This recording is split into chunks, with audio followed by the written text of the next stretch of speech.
So here we have the Nissan Juke automatic on a 16 plate. I'm going to start off by showing you around the outside of the car, and then we'll hop in and run through some controls on the inside. But from the outside you can see it's a 5-door car with alloy wheels and tinted windows. Let's start off inside the boot and then work our way around the rest of the car from there. So as we approach the back of the car, you'll see there's no reversing sensors. That's because this car's got a 360 parking camera, plenty of boot space as well, along with that 60/40 split folding rear seat. And then if you need even more space, this tray will lift and remove. Okay, so we're just going to work our way back round to the front of the car, and then we'll hop in and run through some controls on the inside. But now that we've done a full circle of it, you can see it's in excellent condition the whole way round. Just briefly before we climb in, I think it's well worth seeing the interior from this exterior point of view. You get full leather seats, as you can see. There's plenty to run through on the dashboard, so let's hop in and we'll do that right now. Okay, now that we're inside the car, we're going to start with the dials. On the left-hand side, we have the rev counter, and on the right-hand side, the speedometer. In the middle, you can see the total miles for this car, which are 26,102. We've also got the fuel gauge and cooling temperature gauge in that section, and it will show you what gear we're in, where we've currently got a P for park just there.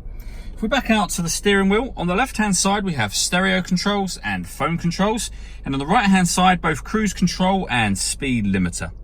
Over in the central area is where you'll find the radio. This is all touchscreen. You have a few buttons down the right and left, but otherwise it becomes touchscreen. So for example, to look at all the DAB stations. This car has DAB radio, as well as FM and AM. If you want to listen to your own music, you can do that via the CD player, the auxiliary input, or the USB input. You can also stream your music wirelessly. So once you pair up your phone, not only can you make and receive phone calls, but you can also listen to your music via the Bluetooth as well.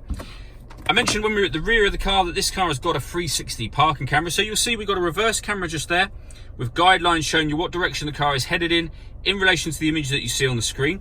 And then a bird's eye view of the car parked in the exact space that it's in currently. And it actually goes a couple of steps beyond that. If you press the camera button, we get a front-facing camera and the bird's eye view, or a front-facing camera and the front passenger side wheels. So with all of those cameras, it does make it very easy to park. This car's also got satellite navigation. There's a full video showing how that works on our website. Below that, we have the climate control, so you can adjust the temperature, the fan speed, the direction of the air. When you're happy with those settings, that button turns the air conditioning off in this case, or back on again. Or you can hit auto, and the car will now maintain 16 degrees by taking full control of the fan speed and the direction of the air. You can override that simply by readjusting the fans to whatever level you want them back on.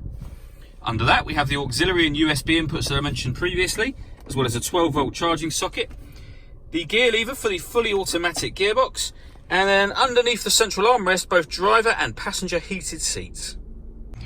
All that leaves me to say is thank you for taking the time to watch this video.